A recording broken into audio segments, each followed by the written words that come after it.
Why is a fed-up empath more dangerous than a narcissist? Most people get this question wrong because they focus on aggression. They look at who talks louder, who manipulates harder, who dominates a room, who creates fear, who demands attention. They assume danger belongs to the person who appears threatening. But real danger is rarely found in appearances. Real danger is found in thresholds. It is found in the moment a person reaches a limit. And few people on earth have a greater hidden threshold than an empath who has finally had enough. The narcissist is easy to identify once you understand the pattern.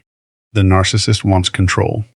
The narcissist wants admiration. The narcissist wants the spotlight, the validation, the reassurance that they matter more than everyone else in the room. Their behavior follows a predictable path because their needs are predictable. They push, they demand, they manipulate, they test boundaries. The entire game is visible if you know where to look. The empath is different. The empath often spends years studying people without realizing they are studying them.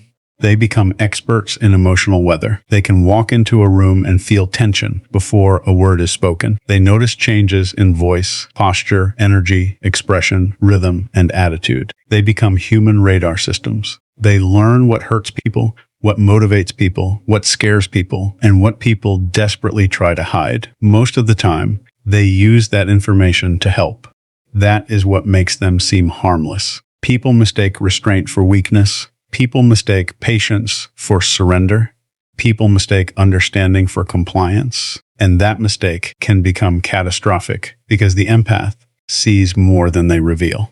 While everyone else is speaking, they are observing. While everyone else is reacting, they are collecting information. While everyone else is fighting for control, they are mapping the terrain. The narcissist believes power comes from imposing their will on others. The empath understands that power comes from understanding others. One is force, the other is insight. Force has limits, insight does not. Think about the strongest dam in the world. It can hold back millions of gallons of water. Day after day, month after month, year after year. The pressure builds, but the structure remains. People begin to trust it. They begin to believe it will always hold. Then one day it breaks, not because it was weak, because it was carrying more than anyone realized. That is the fed-up empath. For years, they absorb disappointment. For years, they absorb disrespect. For years, they absorb betrayal. For years, they absorb manipulation. They give second chances, third chances, 10th chances, 100th chances. They explain away behavior. They forgive behavior. They justify behavior. They search for reasons. They search for wounds. They search for understanding. Everyone around them mistakes this process for endless tolerance. It is not endless. It is accumulating.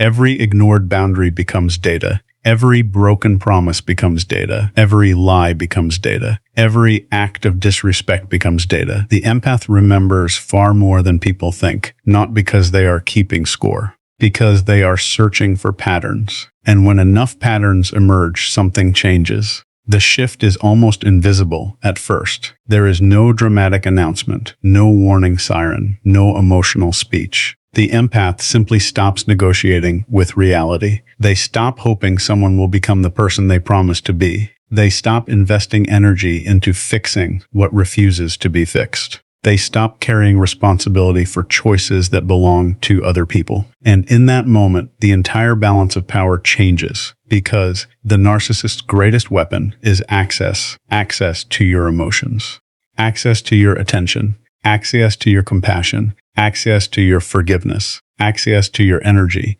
The fed-up empath revokes that access completely, not loudly, not emotionally, not dramatically. They simply close the door. And what makes this so dangerous is that they know exactly which door to close. Remember, they have spent years understanding people, years listening, years observing, years identifying motivations. Years seeing strengths and weaknesses, years recognizing fears and insecurities. They understand the psychological terrain better than anyone realizes. The difference is that they rarely weaponize that knowledge until they are pushed beyond their limit.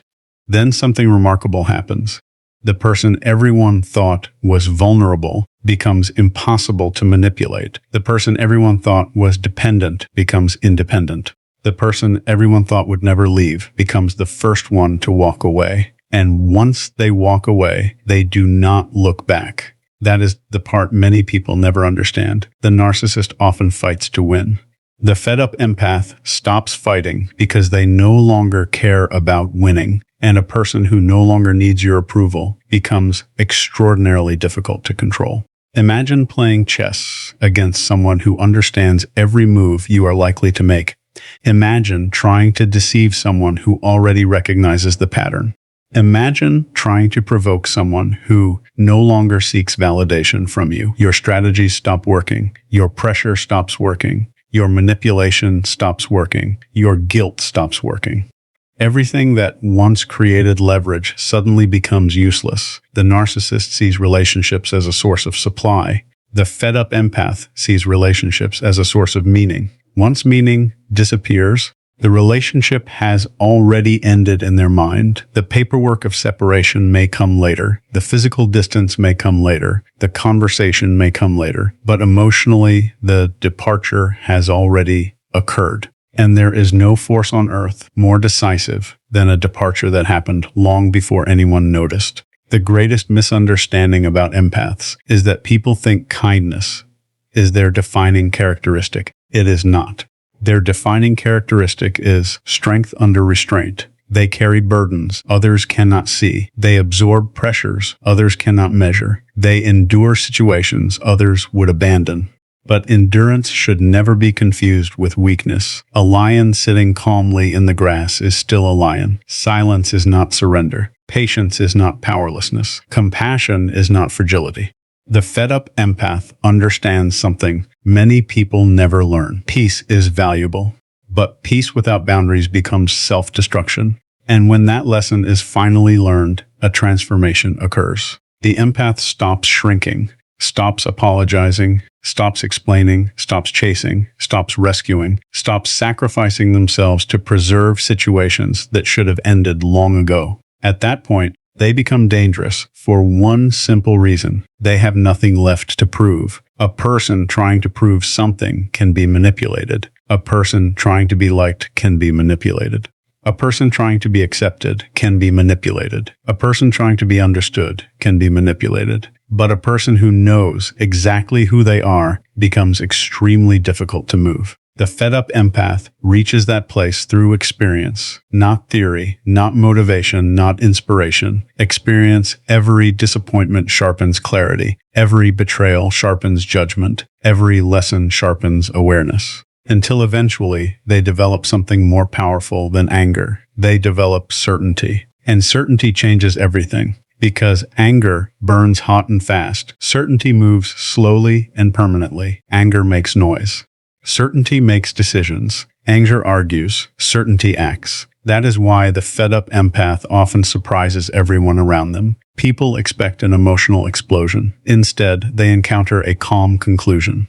The conclusion is simple enough. No debate, no negotiation, no performance, no second guessing, just enough. And the moment that word becomes real, the entire game ends. Not because the empath destroyed anyone. Not because they sought revenge, not because they became cruel, but because they finally stopped offering unlimited access to their kindness. That is why a fed-up empath can become more dangerous than a narcissist. The narcissist depends on control. The fed-up empath no longer participates in the system that creates that control. One seeks power over others. The other reclaims power over themselves. And history has always shown the same lesson. The most powerful transformation is not when a good person becomes ruthless. It is when a patient person discovers their boundaries. Because once that discovery is made, there is no returning to the old version of them. The door closes. The lesson remains. And the person who once tolerated everything becomes the person who will never tolerate it again. The reason most people never see this transformation coming is because they are watching the wrong signals. They are watching volume, they are watching emotion, they are watching reactions, they are watching conflict. But the most important changes in human behavior rarely happen on the surface. They happen underneath. They happen quietly. They happen while everyone else assumes nothing is changing. A fed-up empath does not usually wake up one morning and decide they are done. The process starts much earlier. It begins with small moments, moments that seem insignificant to everyone else. A promise that was broken, a truth that was hidden, a boundary that was ignored, a sacrifice that was never appreciated, an effort that was never reciprocated. Each event by itself appears minor, easy to dismiss, easy to explain away, easy to forgive. And the empath does forgive again and again. That is often their greatest strength, and unfortunately it can become their greatest vulnerability because some people begin to treat forgiveness as permission. They confuse grace with weakness. They confuse patience with acceptance. They confuse understanding with surrender. The narcissistic personality often relies on this confusion.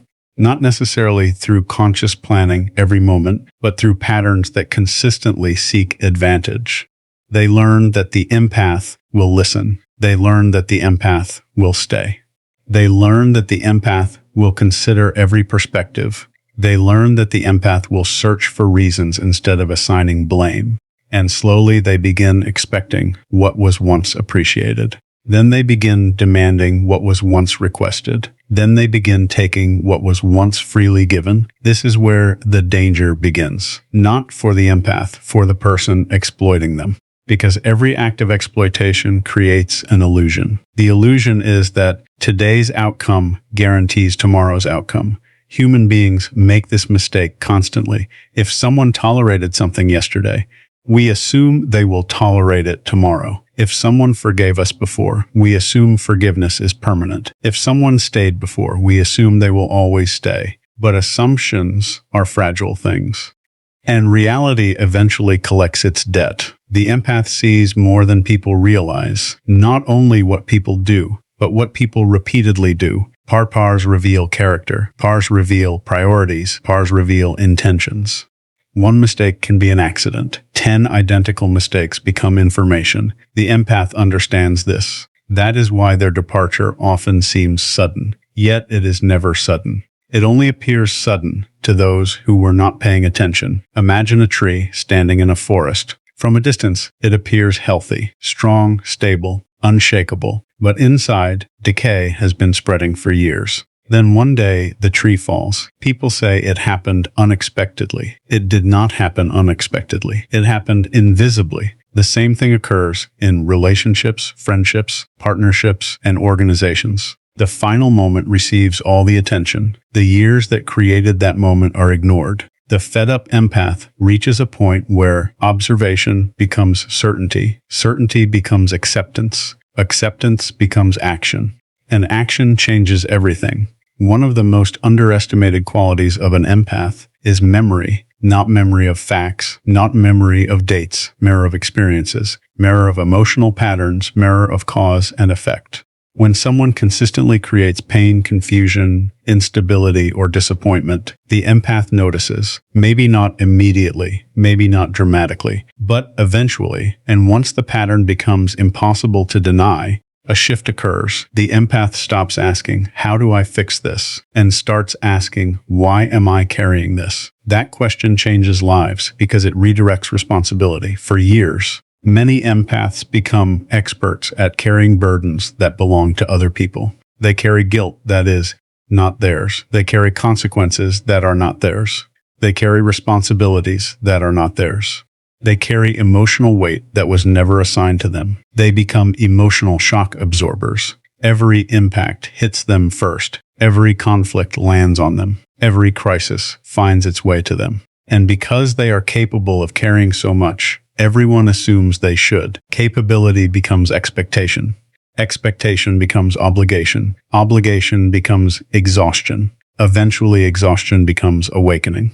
The awakening is powerful because it is rooted in reality. The empath begins to understand a truth that changes everything. Being able to carry something does not mean you are supposed to carry it. Ride that again. Being able to carry something does not mean you are supposed to carry it. Strength often attracts burdens, but wisdom determines which burdens deserve to remain. The fed-up empath learns the difference, and when they do, people around them become uncomfortable. Not because the empath changed into someone cruel, because the empath stopped being someone convenient. There is a difference, a very important difference. People often celebrate kindness until kindness develops boundaries. Then suddenly the same people call it selfishness. But boundaries are not selfish. Boundaries are instructions. They teach others how access is earned, how respect is maintained, how trust is preserved. Without boundaries, relationships become extraction systems. With boundaries, relationships become partnerships. The narcissist often struggles with this reality. Why? Because boundaries remove shortcuts. Boundaries require accountability. Boundaries require consistency. Boundaries require respect. And respect cannot be manipulated into existence. It must be demonstrated repeatedly. The fed-up empath eventually realizes something else. They have been studying human nature their entire life, not academically, experientially, through conversations, through observations, through disappointments, through victories, through loss, through connection. Every interaction taught them something. Every challenge taught them something. Every betrayal taught them something. And eventually, all those lessons combine into a level of awareness that surprises everyone around them. Suddenly, they recognize manipulation before it starts. They recognize guilt tactics before they take effect. They recognize emotional traps before they close. They recognize performative apologies. They recognize strategic victimhood. They recognize patterns hidden beneath words. This is why they become so difficult to control. Not because they became suspicious, because they became observant. There is a difference. Suspicion assumes, observation confirms. The fed-up empath no longer needs to guess. The evidence has already accumulated. And once evidence reaches a critical mass, belief becomes irrelevant. Reality becomes obvious. This is where many people make a fatal mistake. They think the empath's kindness was the source of their power. It wasn't. The source of their power was awareness. Kindness simply controlled how that awareness was used. When the empath withdraws their investment, the awareness remains. The knowledge remains. The understanding remains. The emotional intelligence remains. But now it is paired with boundaries. And that combination is formidable because a person who understands human behavior and has nothing left to prove is incredibly resilient. They are no longer negotiating with illusions. They are operating from clarity. Clarity changes posture. Clarity changes decisions. Clarity changes standards. Clarity changes relationships. People who benefited from confusion often dislike clarity because clarity ends debates that should never have existed. Clarity removes excuses. Clarity reveals accountability. Clarity exposes reality. And reality is difficult to argue with. The fed-up empath eventually reaches a place where they stop asking for permission to value themselves.